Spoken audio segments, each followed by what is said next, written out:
Good morning, everyone. Respected Chief Guest, Principal, teachers, parents, and all my dear friends. My name is Samiha. I am studying 4th standard. First of all, I wish you a very happy Independence Day. Independence Day is the most important day for all of us because on this day in 1947 we got Independence Day from the British rule. In 2025 we are celebrating 78th National Independence Day, Day of India.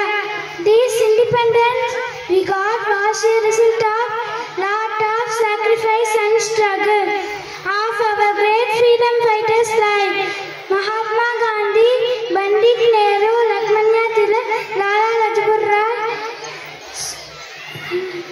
Subhash Chandra Bose, Rani Lakshmi, and many others devoted the entire life for the independence of our country. So it is our responsibility, our sincerely perform our duty and progress together for